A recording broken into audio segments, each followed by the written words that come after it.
चला तर मी आज तुम्हाला तेल पाण्याची बट्टी कशी बनवतात ते दाखवणार आहे।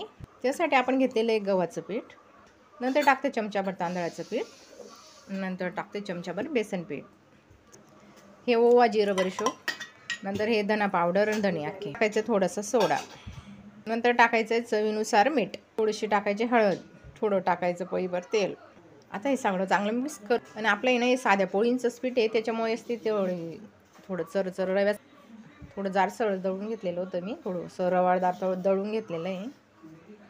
आता पाणी टाकून चांगलं मळून घेते। हे बघा मी चांगलं आता मळून घेतलेलं आहे। आपण जसं पोळींचं मळतो ना तसंच मळायचं आहे। तर बघा आता एवढा गोळा तोडून घ्यायचा आहे, मस्त याची ना पोळी लाटून घ्यायची आपल्या। आणि पोळी लाटताना आपण तेल लावूनच नुसतं लाटायचं आहे, पीठ लावायचं नाही, त्याला नुसतं असं तेल लावून मस्त असं लाटायचं। आणि हे पीठ आहे ना आपलं रोजचं गव्हाचं पीठ असतं ना, ते पीठ आहे, ते पिवळं आहे, पण तुम्हाला ते कलर दिसतोय मोबाईलमध्ये व्हाईटच। तर चला आता मस्त पोळी लाटून घेतली। आता मस्त तेल लावून घ्यायचं आहे, पूर्ण अशा पोळीला आहे ना मस्त तेल लावून असे पुडपुड करायचे, त्याचे दाबायचं नाही, नुसतं हळूहळू असे रोल करून ठेवायचे। तर चला अशा पद्धतीने सगळे रोल करून घेते। तर अशा पद्धतीने मी लाटून घेतलेले आहेत आणि मस्त छोट्या छोट्या गोळ्या घेऊन मस्त पतले लाटायचे। तर चला मी आता गॅस लावून घेतला, नंतर कढईनं जाड ठेवायची, कढईत टाकायचं तेल, असं 2 पळ्या तेल टाकून द्यायचं। ते ना आपली बट्टी ना अशी टाकत चालायची, मस्त सगळे अशा ठेवून घ्यायचे आहे। आणि मी अशा पद्धतीने सगळे ठेवून घेतलं आहे ना, मस्त थोडंसं पाणी टाकायचं त्याच्यामध्ये, तेल आणि पाणी टाकलेलं आहे, मस्त आता वाफू द्यावं लागेल तिला। पाणी जर टाकल्यानंतर जळू शकते, म्हणून ना पाणी पण टाकायचं। सुरुवातीला मध्यम गॅसवरती, नंतर आहे ना आपण कमी गॅसवरती करायचे आहेत त्या। तर बघा आता आपण खोलून घेणार आहे,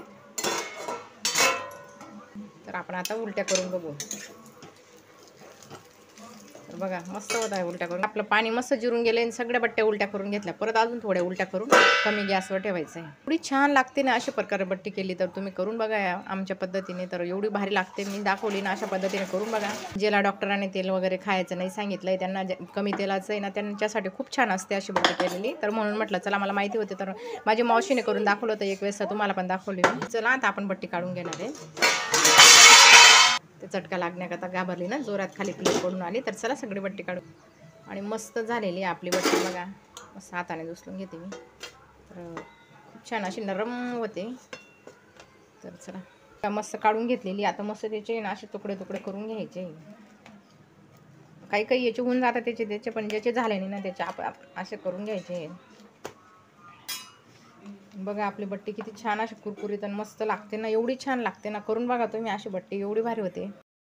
तर अशा पद्धतीने आपली बट्टी तयार झाली आणि साधी आणि सोप्या पद्धतीने करून घेतलेली। तर तुम्ही बी करून बघा अशी बट्टी, एवढी छान होते ना, सोपे आणि साध्या पद्धतीने अशा पद्धतीने करून बघा। ज्याला जास्त तेल चालत नाही ना, त्याने या अशा पद्धतीने करून बघायचे। पहिले लोक करायचे, माझ्या आजी ते माझ्या मावशीने त्यांनी करून दाखवले होते, म्हटलं म्हणून चला तुम्हाला दाखवले मी, खाऊन बघा तुम्ही, एवढी भारी आहे आणि अशी कुरकुरीत झालेली ना, खूप छान झालेली, कुरकुरीत आणि मस्त कडक, एका साईडने मस्त नरम भारी झालेली, मस्त तेल आणि पाण्याची बट्टी। कशी वाटली ती कमेंट करून सांगा। आवडली असेल तर लाईक करा, शेअर करा, सबस्क्राईब करा।